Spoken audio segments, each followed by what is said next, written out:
لم يتخذ ولدا ولم يكن له شريك في الملك ولم يكن له ولي من الذل وكبره تكبيرا.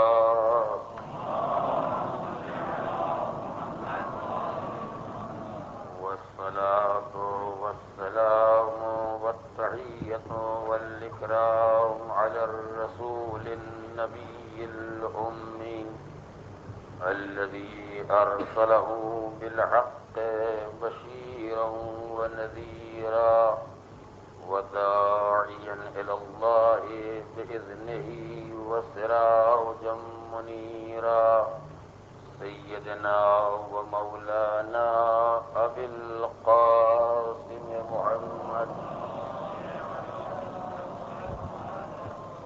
وعلى أهل بيته الطيبين الطاهرين الغر الميامين المعصومين الذين أذهب الله عنهم الرجس وطهرهم تطهيرا.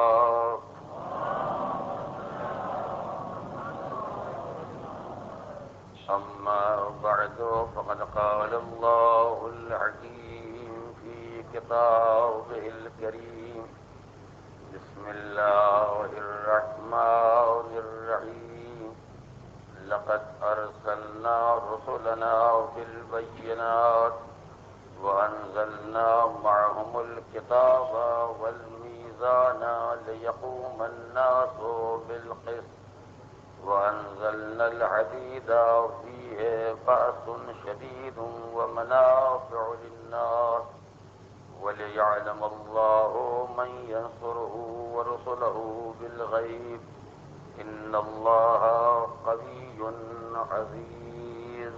صلوات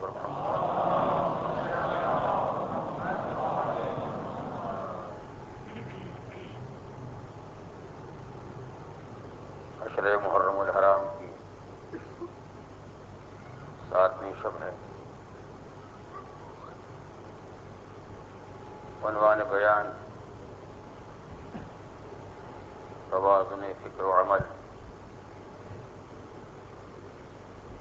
سلسلہ گفتگو اس منزل تک پہنچا ہے کہ اسلام نے ہر مرحلے زندگی میں افراط اور تفریط کے درمیان جاد اعتدال اور خط مستقیم کی رہنمائی کی ہے تاکہ انسان کی فکر میں بھی توازن پیدا ہو اور انسان کے اعمال میں بھی توازن پیدا ہو. آج مجھے آپ کے سامنے ایک انتہائی عجیب و غریب موضوع کی وضاحت کرنا ہے جو بظاہر انتہائی آسان ہر انسان کا جانا ہوا اور سمجھا ہوا موضوع ہے، لیکن واقعاً اگر آپ اسلامی قوانین، روایات، آیات مبارکہ ان سب کا مطالعہ کریں گے تو آپ کو اندازہ ہوگا کہ اس مسئلے کا سمجھنا اتنا آسان نہیں ہے جتنا لوگوں نے سمجھ لیا ہے.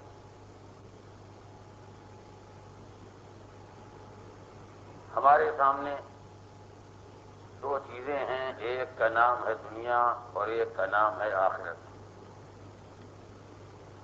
یہ تقسیم بہت آسان ہے کہ جس سے انسان بیزار ہو جائے اس کو اہل دنیا کہہ دے، اور جو اپنی تعریف پر اتر آئے تو اپنے کو اہل آخرت قرار دے. لیکن یہ انداز گفتگو خود اس بات کی دلیل ہے کہ انسان یہ محسوس کرتا ہے کہ جو اہل دنیا ہیں ان کا آخرت سے کوئی تعلق نہیں اور جو اہل آخرت ہیں ان کا دنیا سے کوئی تعلق نہیں. حالانکہ فکر کی سب سے پہلی اور بنیادی غلطی ہی یہ ہے کہ انسانوں کو دو حصوں میں تقسیم کر دیا جائے، یہ دنیا والے کہے جائیں اور وہ آخرت والے کہے جائیں. نہ دنیا والوں کا آخرت سے کوئی رابطہ رہے اور نہ آخرت والوں کا دنیا سے کوئی تعلق رہے. اسلام توازن قائم کرنا چاہتا ہے وہ تفرقہ نہیں پیدا کرنا چاہتا. وہ ہر انسان سے مطالبہ کرتا ہے تمہیں دنیا سے بھی وابستہ رہنا ہے اور تمہیں آخرت سے بھی متعلق رہنا ہے. میں آپ کے سامنے وہ سارے ارشادات و فرامین جمع کر دینا چاہتا ہوں جن کی روشنی میں مجھے خاتمہ کلام میں نتیجہ نکالنا ہے. اگر آپ اپنی فکر کو میرے ساتھ لے کے چلیں گے تو کسی نتیجے تک پہنچ سکیں گے، اور اگر درمیان سے الگ ہو گئے تو بہت سے افراد پر یہ باتیں واضح بھی نہ ہو سکیں گی. حضور سرور کائنات نے پہلا اعلان کیا دنیا اور آخرت کے رابطے کا، اور آواز دی لیسا منا من ترک الدنیا للدین ولیس منا من ترک الدین للدنیا. یاد رکھو جو دنیا کو دین کے نام پر چھوڑ دے وہ ہم سے نہیں ہے، اور جو دین کو دنیا کے لیے خیر بات کہتے وہ بھی ہم سے نہیں. یہ سرکار دو عالم کا پہلا اعلان ہے جہاں حضور نے دین و دنیا، آخرت اور دنیا کے ارتباط کا اعلان کیا ہے. جو دنیا سے وابستہ ہو کر آخرت سے دین سے الگ ہو جائے لیسا منا وہ ہم سے نہیں ہے، یعنی مسلمان نہیں ہے، اور جو دین سے وابستہ ہو کے آخرت کو چھوڑ دے وہ بھی ہم سے نہیں ہے، یعنی مسلمان وہی ہے جس کے ہاتھ سے نہ دنیا جانے پائے اور نہ آخرت جانے پائے. ذمہ دار اسلام، بانی اسلام، سرکار دو عالم جنہوں نے اس اسلام کو، اس قانون کو ہمارے حوالے کیا ہے، یہ ان کا اعلان ہے. اس کے بعد وسیع برحق پیغمبر مولا کائنات علی ابن ابی طالب جو اپنے نظریے کا اعلان فرماتے ہیں تو فرماتے ہیں اے میرے چاہنے والوں اور اے بندگان خدا، اسلام کا کلمہ پڑھنے والوں، تمہاری ذمہ داری ہے اے مل دنیا کانکا تعیش ابدا وعمل آخرت کانکا تموت غدا. تمہیں دنیا کے لیے کام کرنا ہے مگر یہ سمجھ کے کرنا ہے کہ ابھی بہت دنوں جینا ہے، اور تمہیں آخرت کے لیے بھی عمل کرنا ہے مگر یہ سمجھ کے کرنا ہے کہ پتہ نہیں کل زندہ اٹھیں گے یا نہ اٹھیں گے. یعنی مولا کائنات نے اس بات کی اجازت نہیں دی کہ آپ دنیا کے لیے کام نہ کریں، اس بات کی اجازت نہیں دی ہے کہ آپ دین کے لیے کام نہ کریں، بلکہ دونوں ذمہ داریاں ہیں. دنیا کے لیے بھی کام کرنا ہے اور دین کے لیے بھی کام کرنا ہے، مگر اس فکر کے فرق کے ساتھ کہ دنیا کے لیے کام کرو تو یہ سمجھ کے کہ بہت جینا ہے، آج نہیں تو کل کما لیں گے. توجہ کریں، آج نہیں تو کل دولت کما لیں گے، آج نہیں تو کل سرمایہ آ جائے گا، آج نہیں تو کل سامان آ جائے گا، مگر آخرت کے لیے کام کرو تو یہ سمجھ کے کہ شاید کل نہیں رہنا ہے، اس لیے کہ دنیا کل کمائی جا سکتی ہے مگر آخرت نہیں کمائی جا سکتی. اگر تم کل مر گئے، اگر کل مر گئے تو دنیا کے نہ ہونے کا صدمہ کسے ہوگا؟ توجہ کریں، میں مولا کی فکر کی وضاحت کرنا چاہتا ہوں. اگر کل صبح بستر سے نہ اٹھے تو کس کو صدمہ ہوگا؟ دنیا نہیں کمائی، صدمہ کرنے والا ہی نہ رہ گیا، افسوس کرنے والا ہی نہ رہ گیا. مر کے گئے تو وہاں کوئی پوچھنے والا نہیں ہے کہ آج اتنا کیوں نہ کما لیا، کل اتنا کیوں نہ کما لیا. تو اگر کل مر بھی گئے اور نہ کما سکے تو نہ کوئی پوچھنے والا ہے نہ کوئی افسوس کرنے والا ہے. لیکن اگر آخرت میں کسر رہ گئی اور کل صبح بستر سے نہ اٹھے اور مر گئے تو وہاں پوچھنے والا پوچھے گا کیا لے کے آئے ہو، اور جانے والے کو صدمہ ہوگا کیوں لے کے نہیں آئے. تو دنیا اگر نہیں کمائی تو صدمہ کرنے والا نہیں رہ گیا، لیکن آخرت اگر نہیں کمائی ہے تو آخرت پر جب زندگی کا حساب و کتاب ہوگا تو آخرت نہ لے کے جانے کا صدمہ کرنے والا رہے گا، مگر دنیا نہ لے کے جانے والے کو کوئی افسوس نہیں ہے. اسی لیے ہمارے 8ویں امام علی ابن موسیٰ رضا صلوات اللہ وسلامہ علیہ، آپ کے سامنے جب یہ مسئلہ آیا اور ایک لامذہب دہریے نے یہ سوال اٹھایا، آپ اللہ والے ہیں، نمازیں پڑھتے ہیں، روزے رکھتے ہیں، تقویٰ و طہارت کے پابند ہیں، واجبات کا خیال رکھتے ہیں، آرام سے پرہیز کرتے ہیں، کتنی دنیا کی لذتیں ہیں جو آپ نے چھوڑ دی، کتنی دنیا میں زحمتیں ہیں جو آپ نے برداشت کی ہیں، اور ہم ہیں آزاد ہیں، جو چاہتے ہیں کرتے ہیں. عیش ہے، راحت ہے، لذت ہے، آرام ہے، سب ہمارے قبضے میں ہے. آپ یہ سب چھوڑے ہوئے ہیں کیوں؟ اس لیے کہ آخرت کا خوف ہے. آپ دنیا کا آرام تک چکے ہیں کیوں؟ اس لیے کہ آخرت کا خطرہ ہے.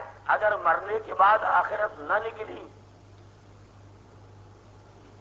اگر مرنے کے بعد قبر میں گئے، نہ کوئی جگانے والا آیا، نہ اٹھانے والا آیا، نہ کوئی صراط، نہ کوئی میزان، نہ کوئی حشر، نہ کوئی نشر، نہ کوئی سوال، نہ کوئی جواب، نہ کوئی حساب، نہ کوئی کتاب، تو یہ صدمہ ہوگا یا نہیں ہوگا کہ کاش ہم نے دنیا ہی میں مزہ کیا ہوتا۔ اگر مرنے کے بعد دوسری حیات نہیں ہے اور کچھ نہ نکلا تو یہ صدمہ تو رہے گا کہ کاش وہیں آرام کر کے آئے ہوتے، وہی مزہ کر کے آئے ہوتے، تو ہم مزے میں رہیں گے کہ یہاں تو راحت آرام سے گزر گئی۔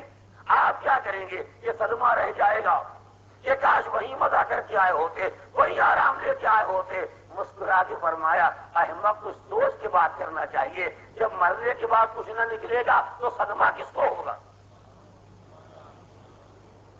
نہیں، آپ نے بھی غور کیا امام نے کیا فرمایا کہ اگر مرنے کے بعد کوئی دوسری زندگی نہیں ہے، قبر میں کوئی اٹھانے والا نہیں آیا، محشر میں کوئی جگانے والا نہیں آیا، تو کس کو صدمہ ہوگا کہ وہاں آرام کر کے آئے ہوتے؟ کس کو یہ تکلیف ہوگی کہ وہیں لذت حیات سے پہرور ہو گئے ہوتے؟ جب جگائے ہی نہ جائیں گے، اٹھائے ہی نہ جائیں گے تو صدمہ کسے ہوگا، افسوس کسے ہوگا؟ تو یاد رکھ، اگر مرنے کے بعد کچھ نہیں ہے تو نہ تیرے لیے خوشی کا وقت آئے گا، نہ میرے لیے غم کا وقت آئے گا۔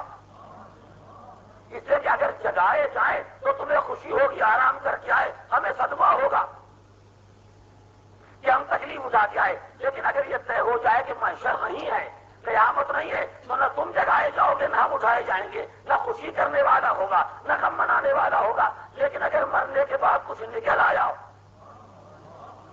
اگر قبر میں نکیریں نہ آ گئے، اگر حشر و نشر سامنے آ گیا، تو ہم مطمئن رہیں گے کہ رضائے خدا کی پابندی کی ہے تو جنت پر اپنا قبضہ ہوگا، کوثر پر اپنا قبضہ ہوگا۔ مگر تم جگائے گئے تو تمہارا انجام کیا ہوگا؟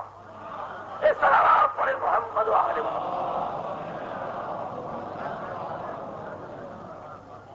میں نے فرزند رسول کی یہ حدیث آپ کو اس لیے سنائی ہے تاکہ یہ شبہ جو کبھی کبھی ذہنوں میں پیدا ہو جاتا ہے کہ مرنے کے بعد صدمہ ہوگا،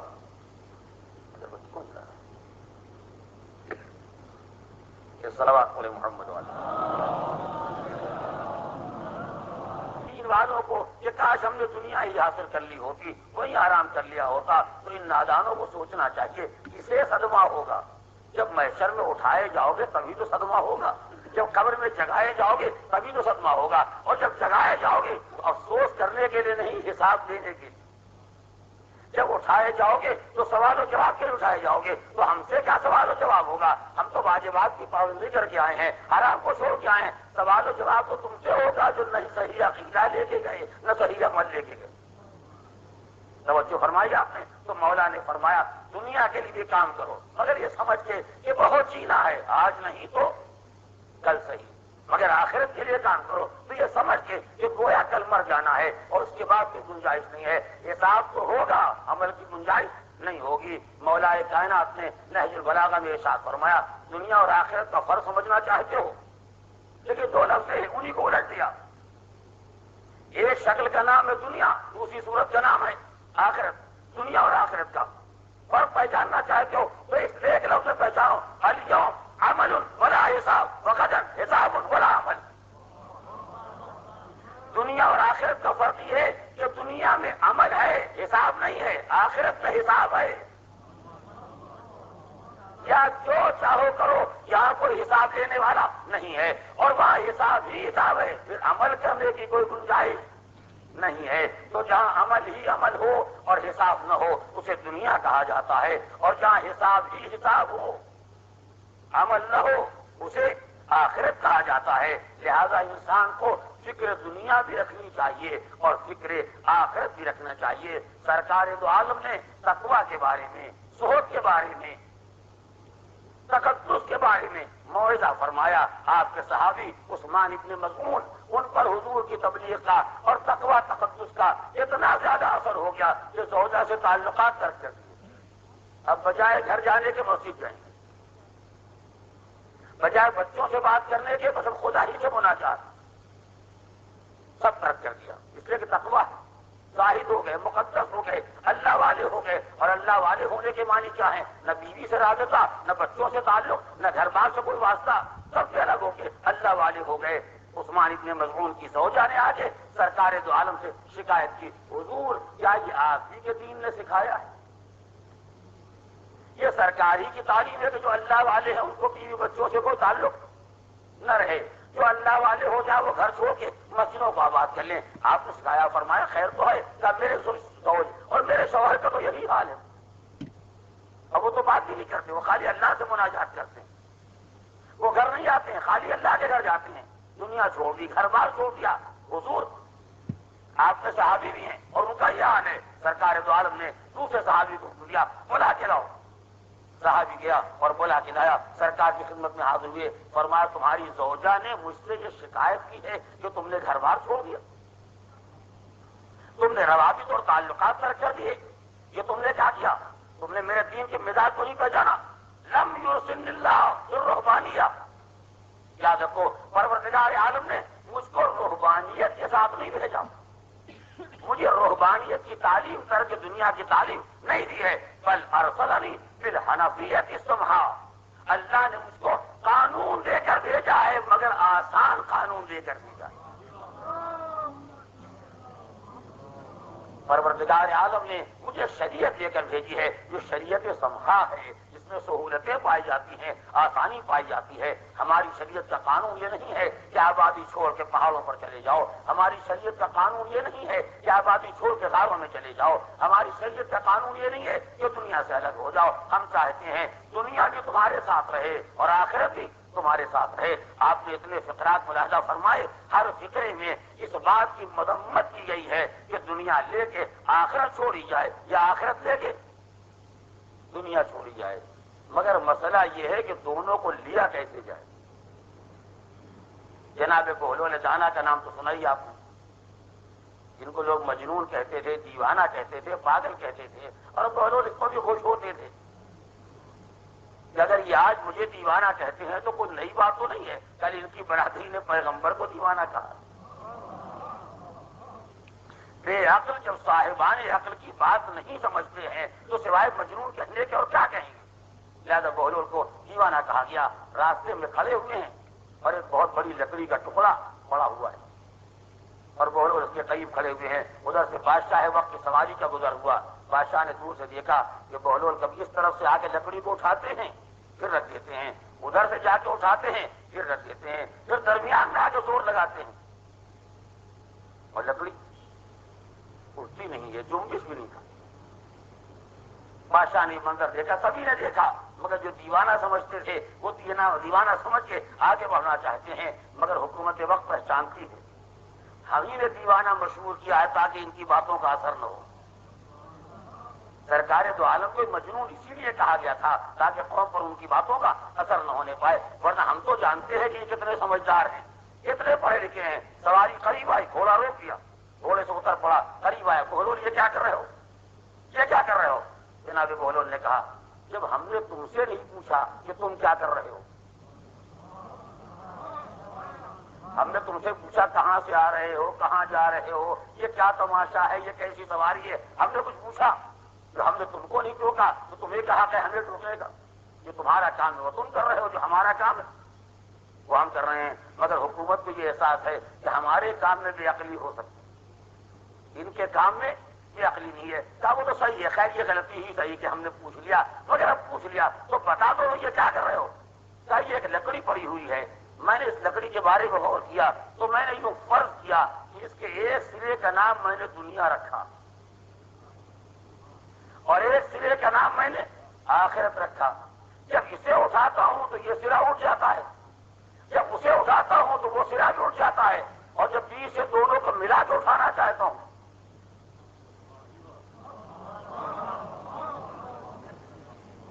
جب دونوں کو ملا کے درمیان سے اٹھانا چاہتا ہوں کہ یہ سرا بھی اٹھ جائے اور وہ کنارا بھی اٹھ جائے تو لکڑی جنبش بھی نہیں کرتی ہے۔ کا مقصد کیا ہے؟ کا کچھ نہیں، میں یہ سوچ رہا ہوں کہ آدمی یا تو دنیا دار ہی بن جائے اور یہ آخرت والا بن جائے، مگر اپنی دنیا پر آخرت کا ملمہ چڑھا دے تو نہ دنیا کا رہ جائے گا نہ آخرت کا رہ جائے گا۔ اس طرح پڑھے محمد وآلہ محمد۔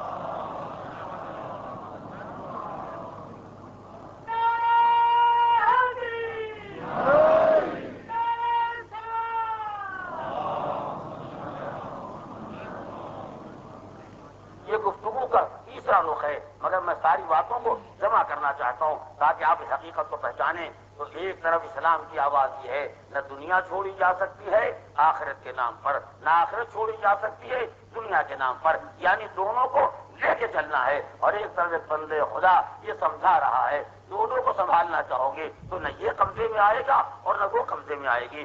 اگر چاہتے ہو تو یا ادھر ہو جاؤ یا ادھر ہو جاؤ، تو وہ مذہب کی ایک تعلیم ہے، یہ بھی ایک مذہب والے ہی کا بیان ہے۔ دونوں کی معنویت کو پہچاننا پڑے گا۔ میں اسی سلسلے کو آگے بڑھانا چاہتا ہوں۔ اس کے بعد جب قرآن مجید سے پوچھا، قرآن تو بتا یہ دنیا کیا ہے، آواز اعلم انما الحیات الدنیا لعب وزینۃ وتفاخر وتکاثر فی الاموال والاولاد۔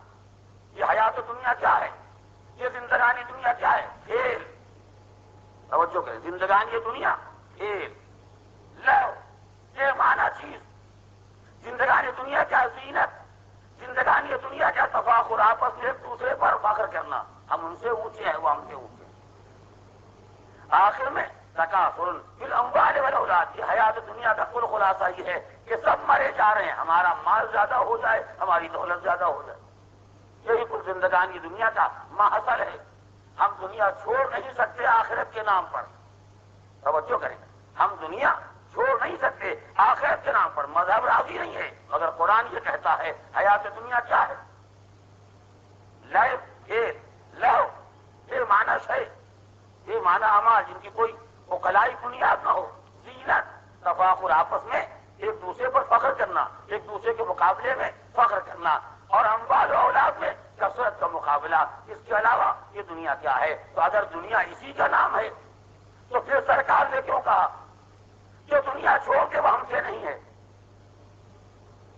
توجہ کریں، اگر دنیا یہی ہے جو قرآن مجید نے بیان کیا، اور اگر کیا جو قرآن نے بیان کیا تو بھی یہی ہے، جو قرآن مجید نے کہا ہے تو یہی ہے۔ تو قرآن کہتا دنیا کھیل ہے، تماشا ہے، زینت ہے، تفاخر ہے، تکاثر ہے۔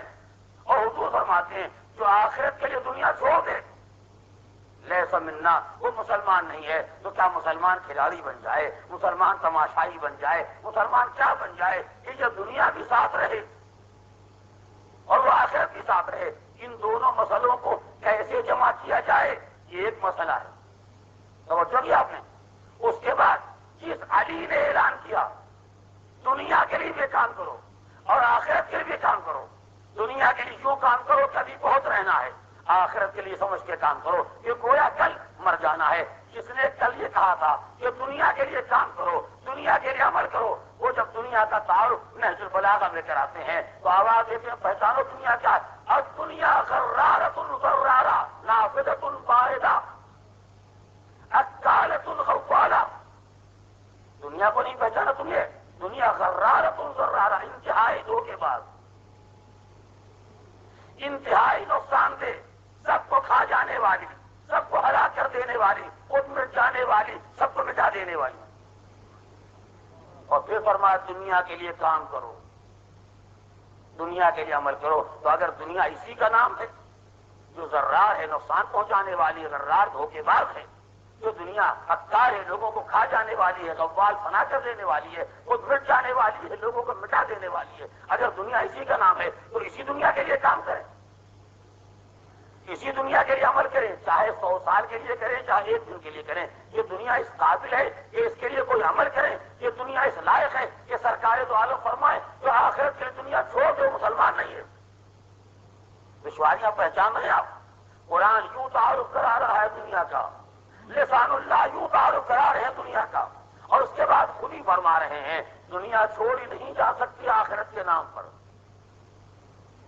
آخرت چھوڑی نہیں جا سکتی دنیا کے نام پر، اسے بھی لینا ہے، اسے بھی اختیار کرنا ہے۔ آئیے ان سارے ارشادات کو، ان سارے فقرات کو سامنے رکھ کے سوچیں کہ آخر اسلام کو نقطۂ توازن کیا ہے، اسلام جو بیلنس قائم کرنا چاہتا ہے وہ بیلنس کیا ہے، وہ خط مستقیم کیا ہے کہ نہ اس ارشاد کی مخالفت ہونے پائے، نہ اس قانون کی خلاف ورزی ہونے پائے، نہ وہ حدیث چھوٹنے پائے، نہ یہ فرمان ترک ہونے پائے، سب جمع ہو جائیں اور اعتدال توازن بھی ہاتھ سے نہ جانے پائے۔ توجہ فرمائی آپ نے، یہاں تک آپ میرے ساتھ چلے ہیں، اب 2 منزل اور آگے بڑھیے تاکہ میں نتیجہ آپ کے سامنے گزارش کر سکوں۔ یہ تو وہ دشواری ہے جو ان ارشادات کو دیکھنے کے بعد سامنے آتی ہے، مگر ایک لفظ کہنا چاہتا ہوں اور وہ یہ ہے، ایک ہے دنیا، ایک ہے دنیا، اور یہ لفظ دنیا جو استعمال ہوتا ہے یہ بڑا خطرناک لفظ ہے۔ یہ دنیا خود لفظ ہی بہت خطرناک ہے۔ اگر کسی آدمی کو خالی لفظ دنیا کے معنی معلوم ہو جائے تو کبھی دل نہ لگائے گا۔ 2 لفظ آپ سنتے رہتے ہیں، ایک لفظ اعلیٰ اور ایک لفظ ادنا، اس کے مقابلے میں فلاں شے بہت اعلیٰ ہے اور فلاں چیز بہت ادنا ہے۔ کیا معنی؟ اعلیٰ یعنی بہت بلند، ادنا یعنی بس۔ اب دونوں کے سامنے 2 لفظیں اور آئیں۔ جب کسی مذکر مرد کے لیے کہا تو کہا اعلیٰ، اور جب کسی مؤنث یا عورت کے لیے کہا تو کہا شہزادی اولیاء مقام۔ اس کے معنی کیا ہے؟ اعلیٰ مرد، اولیاء اس کے مقابلے میں مؤنث۔ تو اعلیٰ سے جو مؤنث بنے وہ اولیاء، اور ادنا سے جو بنے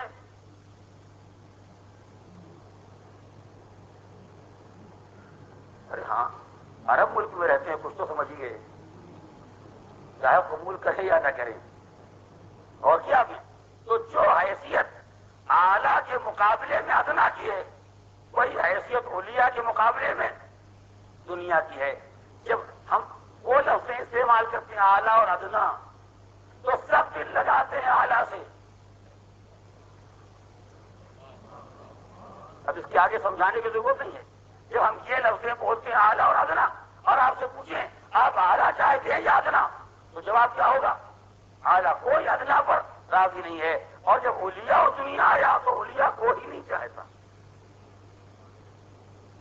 سوچئے ذہن کتنا پست ہو جائے انسان کا جب دنیا سے دل لگائے۔ انسان جب اونچا ہو جائے گا تو اعلیٰ سے دل لگائے گا، جب ذہن کو کچھ پست کرے گا تو ادنا سے دل لگائے گا۔ یہ تو انسان کے ذہن کی پستی کی خود ہی ایک علامت ہے کہ انسان حقیقت کو لفظ سے بھی نہ پہچان سکے، لفظ سے بھی اندازہ نہ کر سکے کہ اس کی کل حقیقت کیا ہے۔ اسی لیے قرآن مجید نے کہا اعلموا انما الحیات الدنیا۔ ہم نے جو زینت کہا، تفاخر کہا، تکاثر کہا، لہو و لعب کہا، کھیل تماشا کہا، یہ تعریف ہے حیات دنیا کی۔ غور کریں، میں تفصیل میں نہیں جاؤں گا، جو سمجھ سکتے ہیں وہ سمجھیں، اور جو نہیں فی الحال سمجھ سکتے ہیں وہ بعد میں دریافت کریں گے۔ انما الحیات الدنیا، یہ حیات دنیا کی تعریف ہے، یعنی وہ زندگی جو پست ہوتی ہے، وہ زندگی جو پست ہوتی ہے، ادنا ہوتی ہے، معمولی ہوتی ہے، اس زندگی کا کل خلاصہ یہ ہے، کھیل ہے، تماشا ہے، زینت ہے، تفاخر ہے، تکاثر ہے۔ یہ حیات دنیا کی تعریف ہے، یہ حیات اولیاء کی تعریف نہیں۔ اس طرح آپ پڑھے محمد و آل محمد۔ اب آئے کریمہ کا ذکر آ گیا ہے تو میں چاہتا ہوں ان الفاظ کی 2 جملوں میں وضاحت کر دوں تاکہ آپ کے ذہن میں یہ بات رہ جائے تو کبھی آپ کے کام آئے گی، اور قرآن مجید کی فصاحت و بلاغت کا بھی اندازہ ہوگا۔ حیات دنیا کیا ہے؟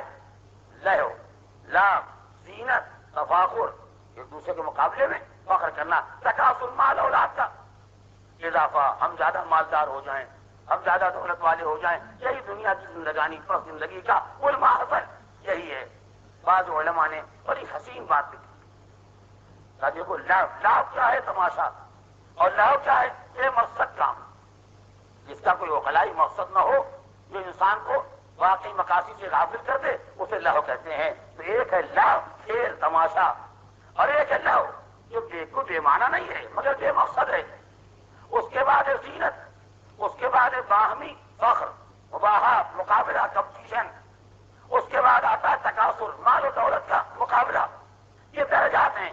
تو بعض علماء نے لکھا جیسے جیسے انسانیت چل رہی ہے،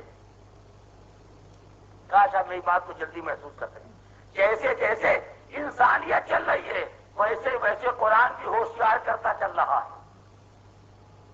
دیکھیے جو نادان بچے ہوتے ہیں ان کی دلچسپی ہوتی ہے کھیل میں، جو نادان بچے ہوتے ہیں ان کی دلچسپی ہوتی ہے کھیل میں، جو سمجھدار نادان ہو جاتے ہیں ان کی دلچسپی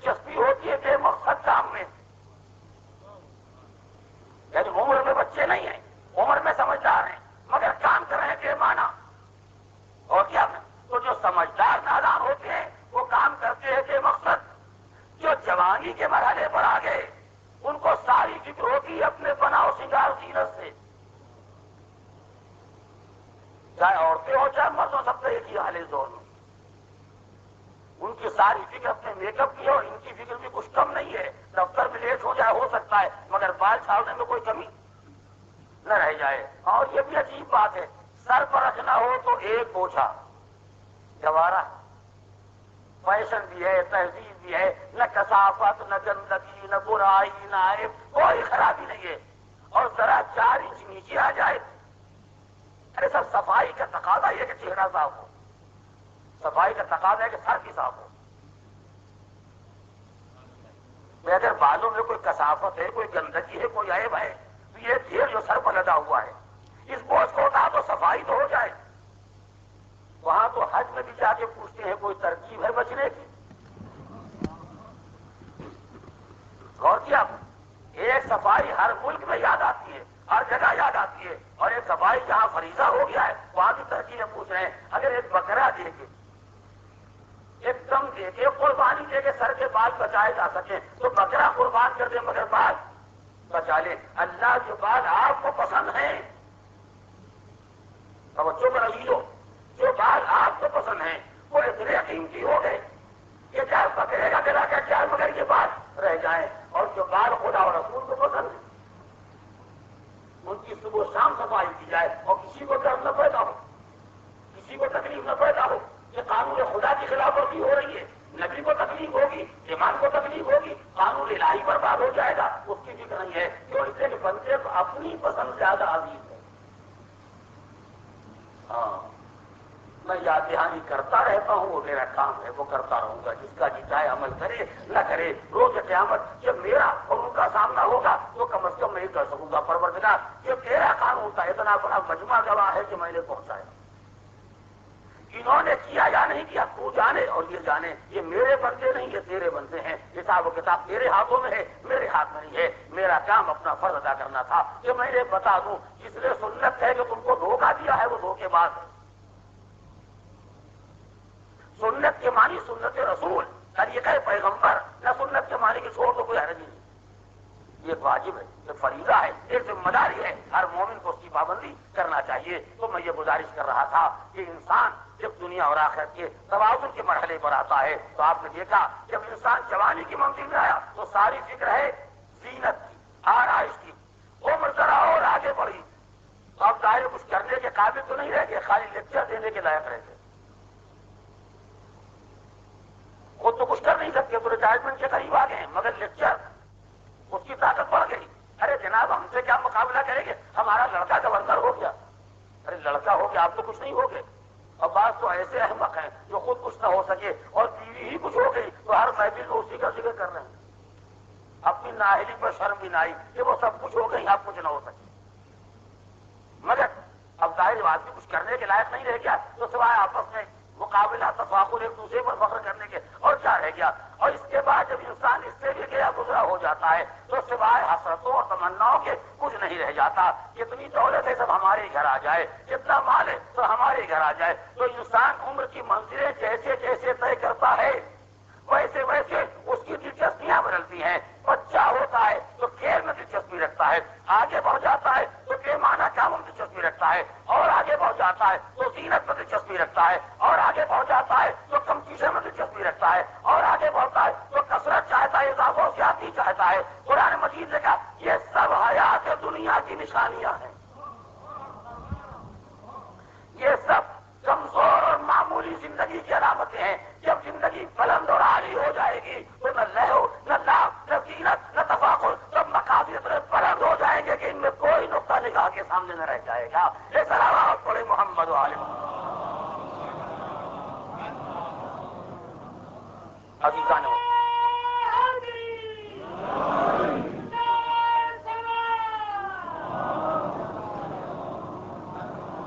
ساری دشواریاں سارے مراحل آپ کے سامنے آ چکے ہیں۔ اب آئیے نتیجے تک پہنچنے کے واسطے اس خط توازن کو پہچانے کہ اسلام نے کیسے بیلنس قائم کیا ہے۔ ایک جملہ مولا کائنات کا ہے، خدا جانتا جو اس کے معنی پہچان لے وہ ان ساری زحمتوں سے بآسانی گزر سکتا ہے۔ اسلام نے کہا دنیا اور آخرت، نہ دنیا چھوٹنے پائے نہ آخرت چھوٹنے پائے۔ دنیا کیا ہے؟ اگر مال کا نام ہے، اس نے کہا نہ کماؤ، کماؤ جتنا ہو سکے کماؤ، جتنا ممکن ہو کماؤ، جتنا جمع کر ہو لاؤ، لیکن نہ لاؤ گے تو دوسروں کے ہاں جائے گا کیا؟ سوال، اگر آپ کچھ نہ کمائیں گے تو حج کون کرنے جائے گا؟ ہم نے تو صاحبان استطاعت پر واجب کیا ہے۔ اگر آپ نہ کمائیں گے تو خمس کون نکالے گا؟ اگر آپ نہ کمائیں گے تو غریبوں کا کون خیال رکھے گا؟ اگر آپ نہ کمائیں گے تو یتیموں کو کون پالے گا؟ اس لیے کہ سب کو کمانے کے لائق بھی نہیں ہوتے، سب کمانے کے لائق نہیں ہوتے۔ جو 5 برس کا بچہ ہے، اگر آپ نہ کمائیں گے اس کو کون کھلائے گا؟ جو فالج کا مارا ہوا ہے، اگر آپ نہ کمائیں گے اس کو روٹی کون لا کے دے گا؟ آپ کمائیے، آپ حاصل کیے، دنیا جتنی اکٹھا ہو سکے، مال ملتا ہے مال لائیے، اقتدار ملتا ہے اقتدار لیجیے، کرسی ملتی ہے وہ لیجیے، جو ملتا ہے سب جمع کیجیے، یہ ذمہ داری ہے آپ کی۔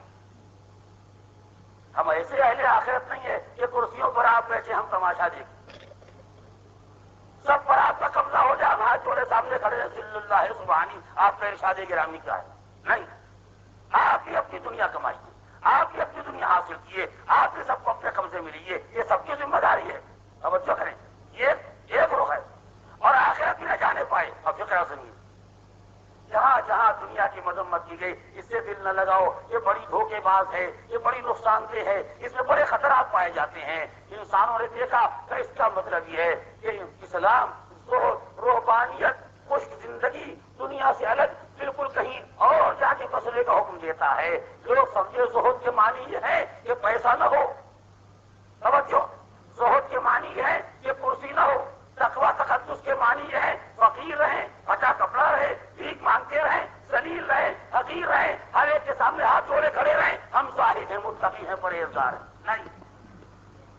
نہیں، مولا کائنات کے سامنے یہ مسئلہ آیا، قرآن مجید کی آیت کی روشنی میں نگاہ رکھیں گے آپ، مولا کائنات سے پوچھا گیا، یعنی یہ بتائیے زہد کسے کہتے ہیں؟ یہ تقویٰ کیا ہے؟ یہ تقدس کیا ہے؟ یہ اللہ والے جو ہو جاتے ہیں، اللہ والے ہو جانے کے معنی کیا ہے؟ خدا کرے میری یہ بات ہر دل تک منتقل ہو جائے تو دنیا اور آخرت کا توازن خود بخود سمجھ میں آ جائے گا، اور ہمیشہ کے لیے سمجھ میں آ جائے گا۔ مولا کائنات نے ایک تاریخی جملہ ارشاد فرمایا، لیس الصوت اللہ تملک شیئا۔ سنیے، آپ اس ملک میں رہتے ہیں، کچھ تھوڑی بہت عربی سے مانوس بھی ہیں، اور جو نہیں مانوس ہیں ان بچوں کو سمجھاؤں گا۔ لیس الصوت اللہ تملک شیئا بل الصوت اللہ یملک شیء۔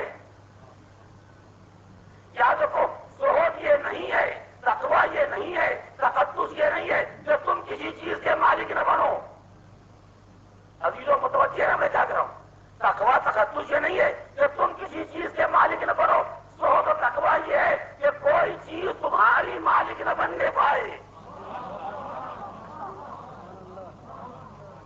نہیں، آپ سوچیں میں نے کیا کہا ہے، مولا کی ارشاد پر غور کریں، فقط خوش ہونے کی بات نہیں ہے، سوچنے کا مسئلہ ہے۔ زہد و تقویٰ یہ نہیں ہے کہ تم کسی چیز کے مالک نہ بنو، زہد و تقویٰ یہ ہے کہ کوئی چیز تمہاری مالک نہ بننے پائے۔ اب یہاں سے سلسلہ میں شروع کرتا ہوں، یعنی زہد و تقویٰ یہ نہیں ہے کہ پیسے کے مالک تم نہ ہو، تقویٰ یہ نہیں ہے کہ تم پیسے کے مالک نہ ہو، تقویٰ یہ ہے کہ پیسہ تمہارا مالک نہ ہونے پائے، تقویٰ یہ نہیں ہے کہ کرسی تمہارے قبضے میں نہ ہو، تقویٰ یہ ہے کہ تم کرسی کے قبضے میں نہ ہو، زہد یہ نہیں ہے کہ حکومت تمہارے ہاتھ میں نہ ہو، زہد یہ ہے کہ حکومت کے قبضے میں تم نہ چلے جاؤ۔ توجہ کریں، تم مال لے آؤ مگر مال ملکیت رہے، مالک نہ بننے پائے۔ تو یاد رکھو، جو اپنے اشاروں پر مال کو چلاتے ہیں وہ زاہد ہوتے ہیں، جو مال کے اشاروں پر خود چلتے ہیں وہ زاہد نہیں ہوتے۔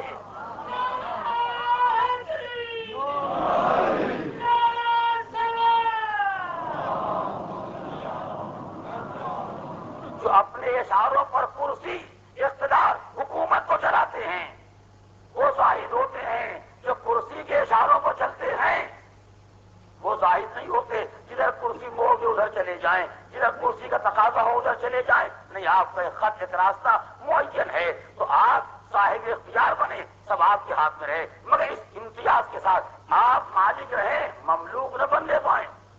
آپ مال کے مالک ہو، مال آپ کا مالک نہ ہونے پائے۔ آپ اقتدار کے مالک ہو، اقتدار آپ کا مالک نہ ہونے پائے. آپ کرسی کے مالک ہو، کرسی آپ کی مالک نہ ہونے پائے. توجہ کریں، اب فکرہ پہچانیے. جب تک غریب تھے، فقیر تھے، صبح و شام مسجد میں دیکھا، لیکن دنیا آخر میں جمع کراؤ. جب تک غریب فقیر تھے، صبح و شام مسجد میں دیکھا. اتفاق سے انٹرویو میں ہو گئے، کامیاب ہو گئے افسر. اب کبھی نظر نہیں آتے. ہم نے پوچھا آپ کیوں نظر نہیں آتے؟ کہ اب اسلام نہیں رہ گیا، اب نماز نہیں رہ گئی، اب خدا نہیں رہ گیا. چلے آپ جانتے ہو اس پوسٹ کا تقاضا ہی ہے کہ میں نہ آؤں. اس کے معنی کیا ہوئے کہ کرسی پر آپ نہیں بیٹھے. پہچانیے میں نے کیا کہا. کرسی پر آپ نہیں بیٹھے، کرسی آپ کے سر پر سوار ہے. ورنہ کرسی پر بیٹھنے کے بعد بندگی میں فرق کیسے آئے؟ تو یاد رکھیے گا، جب دنیا آخرت پر غالب آ جائے تو توازن بگڑ جاتا ہے. جب دونوں رہیں مگر آخرت کا قبضہ دنیا پر رہے، دنیا کا قبضہ آخرت پر نہ ہونے پائے. تو اسلام کہتا ہے کہ دنیا کماؤ مگر دنیا کو آخرت کے قبضے میں رکھو. یہی بہلول نے سمجھایا تھا کہ دونوں کو برابر بنا کے اٹھاؤ گے تو کبھی بوجھ نہ اٹھے گا. دونوں کو مساوی بنا کے اٹھانا چاہو گے تو بوجھ نہ اٹھے گا. تو فرق یہ کہ دنیا بھی تمہارے پاس رہے، آخرت بھی تمہارے پاس رہے. مگر جب دونوں کو جمع کرنا ہو اور ٹکراؤ ہو جائے تو آخرت کو دنیا کا حاکم بنانا ہو، دنیا کو آخرت کا حاکم نہ بنانا. توجہ کر لیا آپ نے. اب سنیے سیرت کے نقشے. مال تمہارے پاس رہے مگر مال آ کے تم کو قارون نہ بنائے، خدیجہ بنائے. اب یہ تقریر ظاہر نہ ہونے پائے کہ عیسائی تو میرا کے ذہن میں ہے کہ مال تمہارے پاس آئے، لیکن یاد رکھو جب انسان خود مال کا مالک ہوتا ہے تو خدیجہ بنتا ہے، اور جب مال آدمی کا مالک ہو جاتا ہے تو قارون بنتا ہے. دولت یہاں بھی ہے، دولت وہاں بھی ہے. فرق یہ ہے جب مال نے قارون پر قبضہ کر لیا تو موسیٰ زکات مانگتے رہے. توجہ کر، میں نے کیا کہا؟ موسیٰ زکات مانگتے رہے، قارون نے پیسہ نہ دیا. اس لیے کہ قارون کا قبضہ پیسے پر نہیں ہے، پیسے کا قبضہ قارون کے ذہن پر ہے. اور جو خدیجہ کی منزل آئی تو سرکار دو عالم مانگنے نہیں گئے تھے، ساری دولت لا کے پیغمبر کے قدموں میں ڈال دی. اور مجھے کہنے دیے کہ نبی سے مانگنے والی اور ہے، نبی کی راہ میں لٹانے والی اور ہے.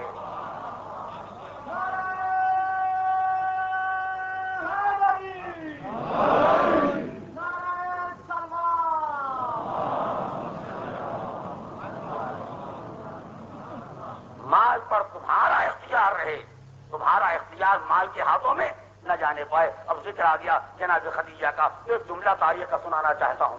جناب خدیجہ نے سرکار دو عالم سے جو عقد کیا اس موقع پر پیغام بھی خدیجہ ہی نے دیا. حق یہ ہے کہ مال مہر بھی جناب خدیجہ نے سرکار دو عالم کی خدمت میں بھیجا. 4,000 پیغمبر اسلام کی خدمت میں بھیجا کہ آپ یہ مال لے لیں اور اس سے مہر ادا فرمائیں. توجہ کریں، یہ بات ہوتی جو دشمنوں کو ہاتھ آ گئی. ابو جہل ملعون جناب ابو طالب کے پاس آیا، کہا بنی ہاشم کا یہ حال ہو گیا ہے. غور کرو بھی لو. ابو جہل نے جناب ابو طالب سے کہا اب بنی ہاشم کا یہ حال ہو گیا، یہ شادی کرتے ہیں تو مہر بھی لیتے ہیں، بجائے اس کے کہ آپ پیسہ دیں. انہوں نے آپ کے ہاں دولت بھیجی، انہوں نے مال آپ کا بھیجا. اب بنی ہاشم کا یہ حال ہو گیا ہے، بنی ہاشم اتنے کمزور ہو گئے. تو جناب ابو طالب نے مسکرا کے عجب جملہ کہا، تو کیا جانے ہم میں اور تجھ میں فرق کیا ہے؟ تو کیا جانے بنی امیہ اور جوحال میں اور ابو جہل جیسے لوگوں میں اور ہم جیسے بنی ہاشم میں کیا فرق پایا جاتا ہے؟ ایک ہمارا تیرا فرق یہ ہے کہ مثلنا یوتا، ہم جیسے صاحبان کمال وہ ہوتے ہیں کہ جن کو لوگ مال دیا کرتے ہیں، ہم پر مال لٹایا کرتے ہیں. وہ مثل کا یہودی ولا یقبل، تو جیسے نالائق ہوتے جو دوسروں کو دے رہی ہے تو قبول نہیں کیا جاتا. یہ صلوات پڑھے محمد و آل محمد. ہماری خدمت میں مال لایا جاتا ہے، تم کو لے کے بھی جاؤ گے تو کوئی قبول نہ کرے گا. اس لیے کہ مال حرام کون قبول کرے گا؟ ناجائز مال کو کون ہاتھ لگائے گا؟ تو عزیزو، مال رہے مگر مال پر انسان کا قبضہ رہے، آخرت کا قبضہ رہے، دین کا قبضہ رہے. انسان پر مال کا قبضہ نہ ہونے پائے. ہر جگہ دنیا اور دین کو لے کے چلو، مگر اس امتیاز کے ساتھ اس نقطے کو ہمیشہ ذہن میں رکھو، جب دین و دنیا میں ٹکراؤ ہو جائے تو دنیا مقدم نہ ہونے پائے، دین مقدم ہو. یعنی دین کا قبضہ دنیا پر رہے، دنیا کا قبضہ دین پر نہ ہونے پائے. سب واقعات آپ کو معلوم ہے، میں فقط اشاروں میں بات تمام کرنا چاہتا ہوں. بس یہی فرق ہے، جو اس نقطے کو پہچانتے ہیں ان کا مزاج الگ ہوتا ہے، جو نہیں پہچانتے ان کا مزاج الگ ہوتا ہے. ایک ہی میدان ہے، لڑائی چل رہی ہے، گھمسان کا رنگ پڑ رہا ہے، ایک مجاہد نے مسلح بچھایا، توجہ کریں، ایک مجاہد نے مسلح بچھایا اور دوسرے سپاہی نے آگے کہا یہ وقت جنگ ہے، وقت نماز نہیں ہے،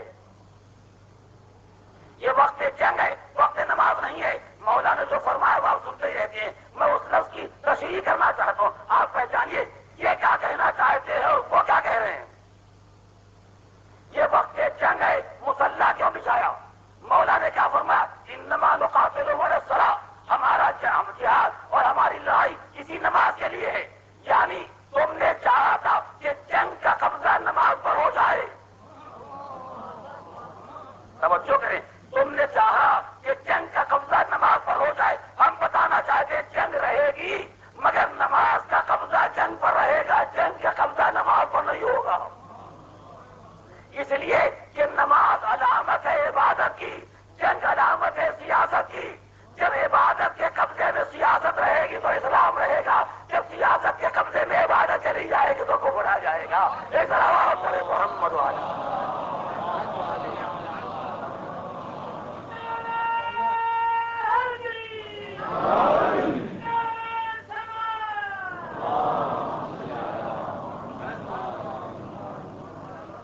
لہذا دنیا رہے مگر دین کے ساتھ، دنیا رہے مگر دین کے قبضوں میں رہے، دنیا رہے مگر دین کے اشارے پر چلے. کماؤ مگر جب دولت آ جائے تو جس کا حق ہے اسے بھول نہ جانا، ورنہ یہ خالی دنیا ہوگی بغیر آخرت. لاکھوں اکٹھا کر لیے، حج واجب ہی نہیں ہو رہا ہے.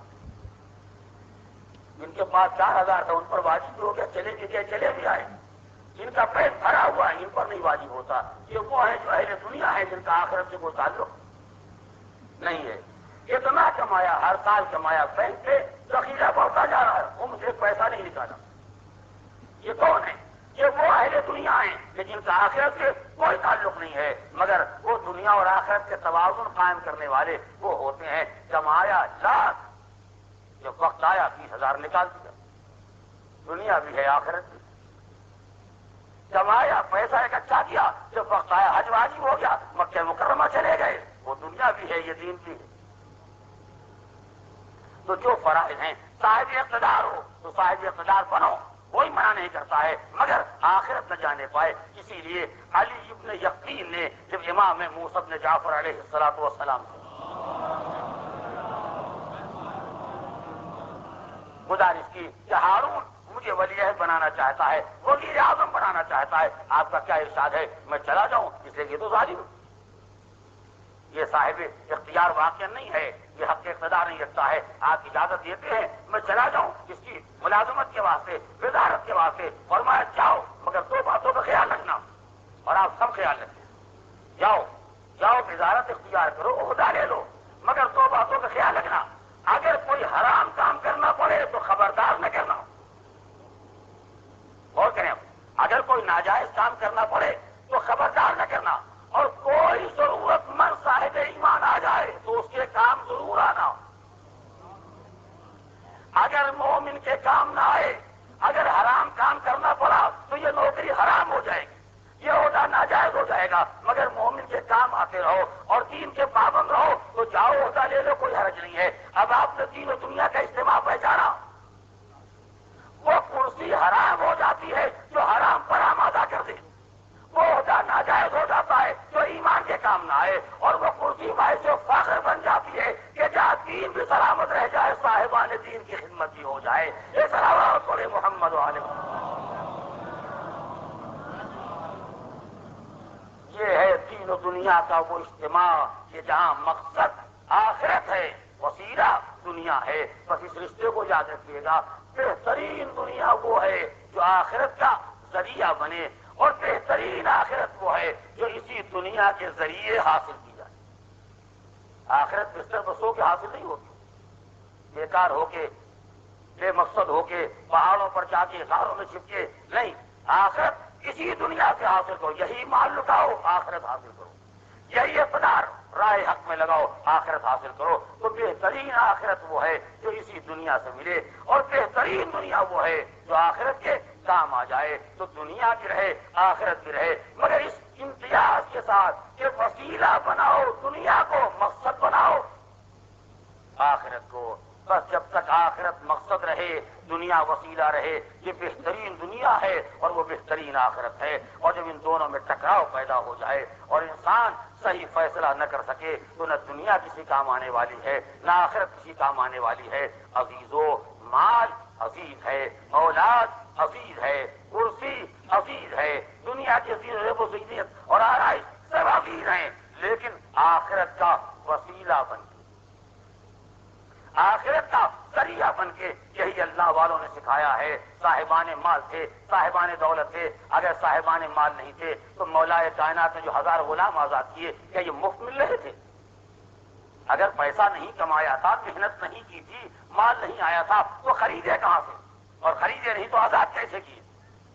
مگر ہمارے پاس مال آتا ہے تو ہم غلاموں کی آزادی میں خرچ کرتے ہیں، تمہارے پاس آتا ہے تو آزادوں کو غلام بنانے میں خرچ کرتے ہیں۔ ہمارے پاس مال آتا ہے تو راہ خدا میں لگاتے ہیں، تمہارے پاس آتا ہے تو راہ دنیا میں لگاتے ہو۔ بس دنیا کو وسیلہ بناؤ، آخرت کو مقصد بناؤ۔ یہی خاصان خدا کی تعلیم کی اور یہی بندگان خدا کا طرز عمل تھا۔ مال آئے مگر جب آخرت سامنے آ جائے تو راہ آخرت میں لٹ جائے، اولاد رہے مگر جب دنیا اور آخرت کا ٹکراؤ ہو جائے تو آخرت بچائی جائے گی، اولاد نہیں بچائی جائے گی۔ آپ سوچیں اس خاتون کے لیے، اس خاتون کے بارے میں جس کا شوہر دنیا میں نہ رہ گیا۔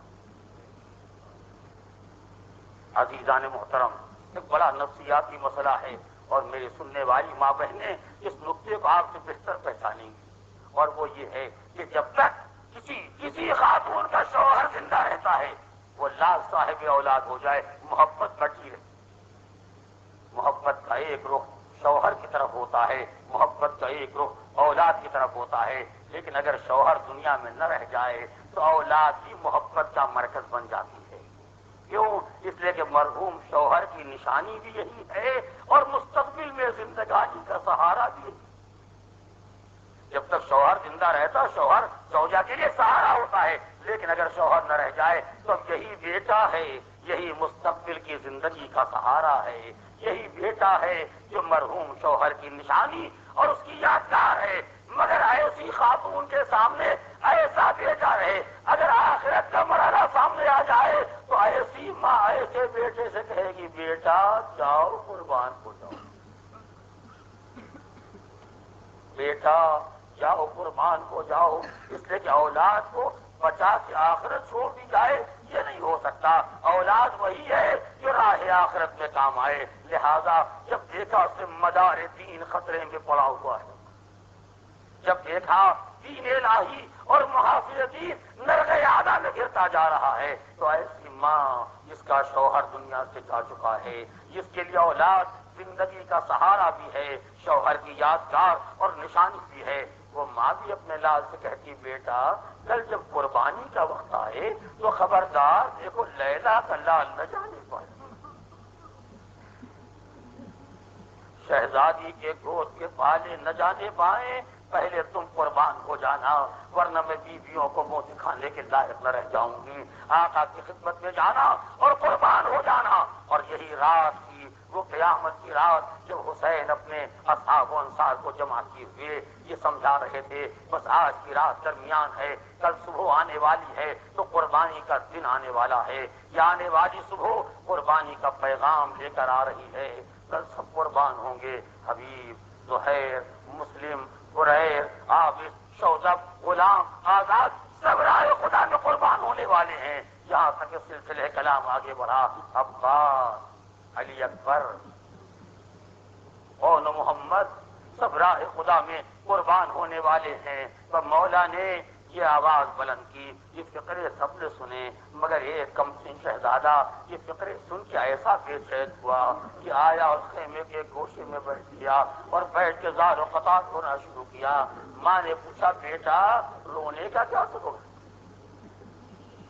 میرے لال رونے کا کیا سبب ہے؟ کہا ماں آپ کو کچھ خبر ہے؟ مولا نے محضر شہادت سنایا ہے، کل راہ خدا میں قربان ہو جانے والوں کا نام لیا مگر میرا کوئی ذکر نہیں آیا۔ ہائے میرا مقدر، نہ باپ کا سایہ سر پر رہ گیا، نہ چچا کے کام آنے کے قابل رہ گیا۔ ابھی زار قطار رو رہے تھے، آنسو بہا رہے تھے کہ نہ جانے کیا خیال دل میں پیدا ہوا۔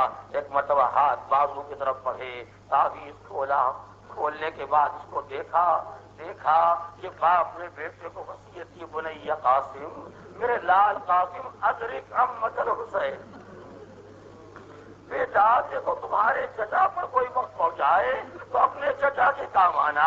بس قاسم نے نوشتے کو سنبھالا اور مولا کی خدمت میں آئے، لا کے کاغذ آقا کے حوالے کیا۔ حسین نے کاغذ کو دیکھا، قاسم کو سر سے پیر تک دیکھا، کیا بیٹا کیا لے کے آئے؟ کہا چچا یہ بابا کی وصیت ہے، بابا کا نوشتہ وصیت نامہ لے کر آیا ہوں۔ حسین نے سر سے پیر تک دے کے فرمایا بیٹا وصیت نامہ لے کر آئے ہو یا اپنی موت کا پیغام لے کر آئے ہو؟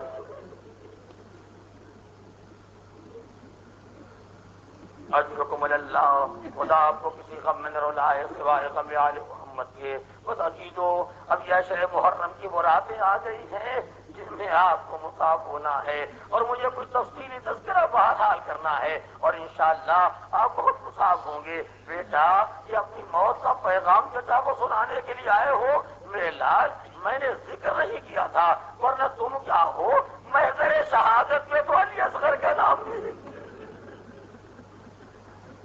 قربانی کے مرحلے پر تمہارا چھوٹا بھیا علی اصغر اسے بھی قربان ہونا ہے۔ ہائے بنی ہاشم کا غیرت دار بچہ تھا، ایک مرتبہ طرف سے کہتا ہے چچا هل يصلون الى الخيام، کیا اشقیاء خیموں میں آ جائیں گے؟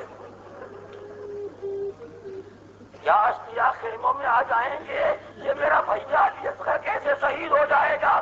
حسین نے قاسم کو یہ کہہ کے سمجھا دیا کہ اصغر کو میں اپنے ہاتھوں پر لے کے جاؤں گا، مگر جی چاہتا ہاتھ جوڑ کر تو مولا آپ نے نہ چاہا کہ بچے کے سامنے یہ تذکرہ آئے کہ اشقیاء خیمے میں آ جائیں گے، مگر آئے عصر عاشور کا انجام۔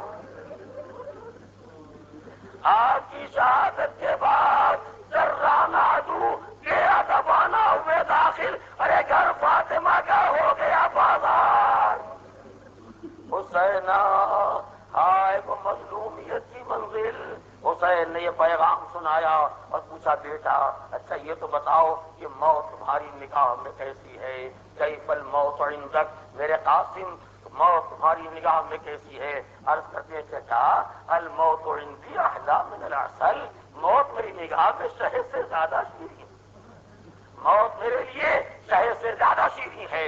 امام حسین نے خبر کو اہم کیا، کل قربانی کا دن ہے، سب قربان ہونے والے ہیں، اب رات گزرتی جاتی ہے، ماں اپنے لال کے چہرے کو دیکھتی جاتی ہے، بیٹا اتنا خیال رکھنا جب قربانی کا وقت آ جائے تو پہلے تم چلے جانا، سیدانیوں کی گود کے پالے نہ جانے پائیں، بیویوں کے گود کے پالے نہ جانے پائیں۔ بس عزیزو اب میں بات کو سمیٹ رہا ہوں، یہاں تک کہ وہ وقت بھی آیا جب ظہر کا ہنگام تمام ہوا، بنی ہاشم کی قربانی کا وقت آیا تو ماں نے اپنے لال سے کہا بیٹا بس وقت آ گیا، اب جاؤ چچا کی خدمت میں، اجازت لو اور میدان میں جاؤ، چچا پر قربان ہو جاؤ، ایسا نہ ہو کہ تم زندہ رہو چچا کو کوئی تکلیف پہنچ جائے۔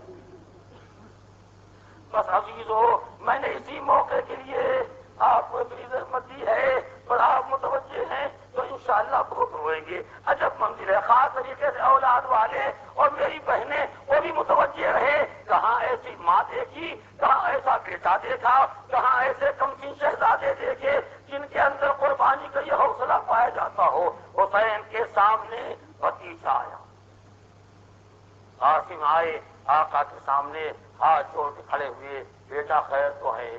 کہا چچا اب تو اجازت دے، انصار کام آ چکے، رفقا کام آ چکے، جانثار قربان ہو چکے، اب تو اجازت اجازت دے دیے۔ حسین نے اپنے بھتیجے کو دیکھا، بیٹا مجھ سے مرنے کی رضا مانگ رہے ہو، قاسم مجھ سے مرنے کی اجازت مانگ رہے ہو؟ کہا ہاں چچا اب اجازت دے دیجیے، اب مجھے میدان میں جانے دیے، نہ سن سکو گے۔ روایت میں اس مقام پر 3-4 عجیب و غریب فکرے پائے جاتے ہیں، میں تصور کرتا ہوں میرا دل لڑک جاتا ہے اور شاید میں آپ کو سنا بھی نہ سکوں گا، لیکن آپ ان اشاروں کو پہچان لیں۔ ایک مرتبہ جب قاسم نے اصرار کیا کہ اچھا بیٹا آج تو سارے آل محمد کی قربانی کا دن ہے، اچھا اگر تم جانا چاہتے ہو تو چچا تم کو اجازت دیتا ہے، مگر ٹھہرو میں چاہتا ہوں تمہیں ذرا سجا دوں۔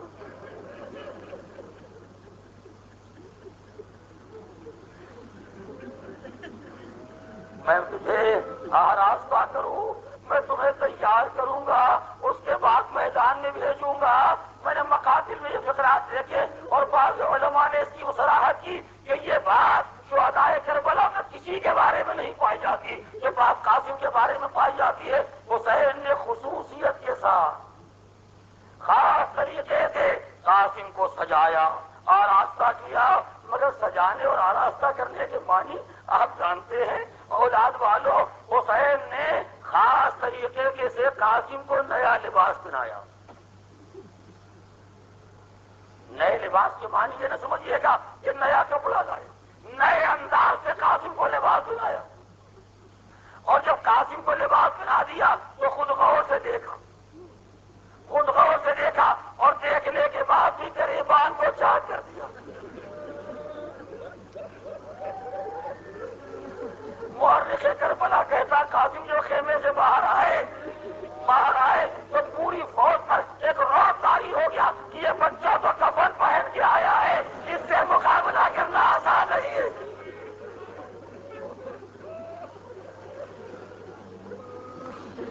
اس انداز سے حسین نے سجایا جیسے کسی مرنے والے کو کفن پہنایا جاتا ہے، اور گریبان چاہ کر دیا چچا یہ کیا تھا بیٹا، یہ یتیموں کی نشانی ہے، یہ یتیموں کی نشانی ہے۔ اس کے بعد قاسم کے فرق اقدس پر مولا نے امامہ باندھا، اور روایت کا ذکر ہے اس انداز سے امامہ باندھا کہ دونوں سرے قاسم کے سینے پر لٹکا دیے، امامے کے دونوں سرے قاسم کے سینے پر لٹکا دیے۔ علماء نے لکھا ہے کہ امامہ باندھنے کی شان یہ ہوتی ہے کہ امامے کا ایک سرا گلے میں ڈالا جاتا ہے، لیکن آج حسین نے دونوں سرے قاسم کے سینے پر لٹکا دیے، اس لیے کہ مرنے والے کے سر پر جب امامہ باندھا جاتا ہے تو امامے کے دونوں سرے سینے پر لٹکا دیے جاتے ہیں۔ گویا حسین کا اشارہ ہے بیٹا کفن تو نہ دے سکوں گا، مگر چاہتا جیتے جی تجھے اس انداز سے سجا لوں۔ جب قاسم کو سجا چکے تو حسین نے غور سے تصویر برادر کو دیکھا، کہا بیٹا جاؤ گلے سے لگ جاؤ، بس دو جملے عزیزوں، بیٹا آؤ گلے سے لگ جاؤ، میں تمہیں رخصت کروں۔ یہ کہہ کے چچا نے بھتیجے کو گلے سے لگا اور دونوں اتنا روئے کہ لش کے آگے گر پڑے۔ چچا اور بھتیجے اتنا روئے کہ زمین پر غش کے آگے گر پڑے۔ ادھر چچا غش کے عالم میں ہے، ادھر بھتیجا غش کے عالم میں ہے۔ بس عزیزوں دل سنبھالو تو جملہ کہوں، جب کوئی غش کھا جاتا ہے تو اسے بیدار کرنے کے لیے پانی کا چھڑکاؤ کیا جاتا ہے۔ ہائے محنت کی بے کسی، ہائے شہزادی کی بے کسی، آنسوؤں کا چھڑکاؤ کر کے دونوں کو اٹھایا۔ ارے بھیا اٹھو، بھیا اٹھو، اب بیٹے کو رخصت کرو۔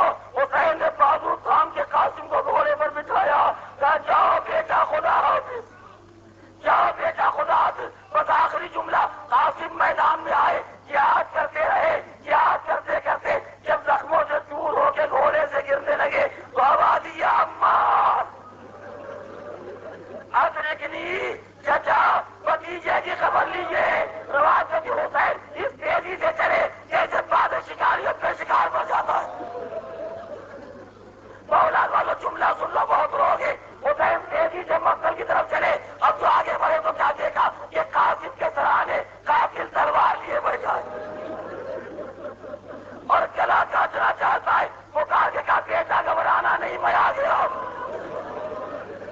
بیٹا گھبرانا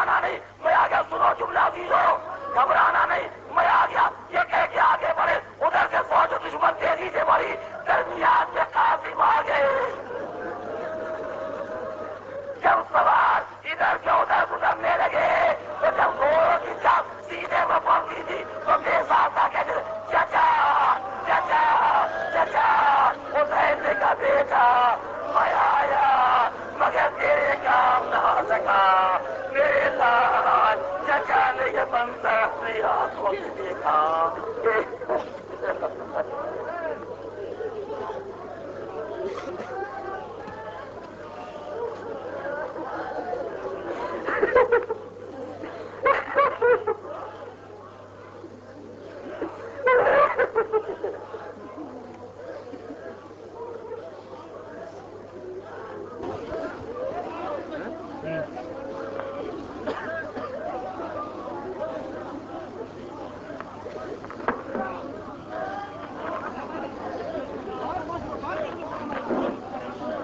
عزاداران حسین ادب و احترام سے شفیع تابوت کی زیارت کیجیے، اس کے بعد جناب قاسم کا ماتم کیجیے۔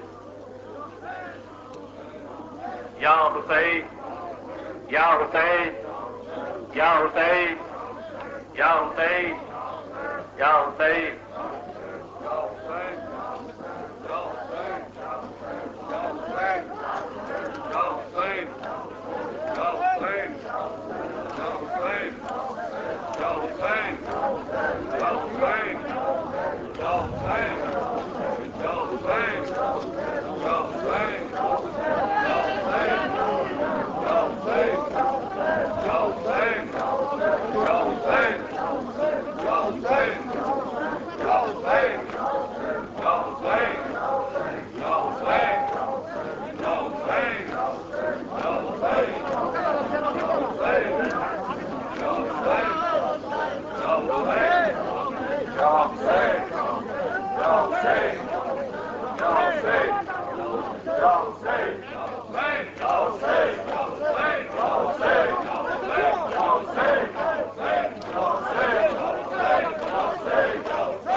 ہلکا بنا لیں۔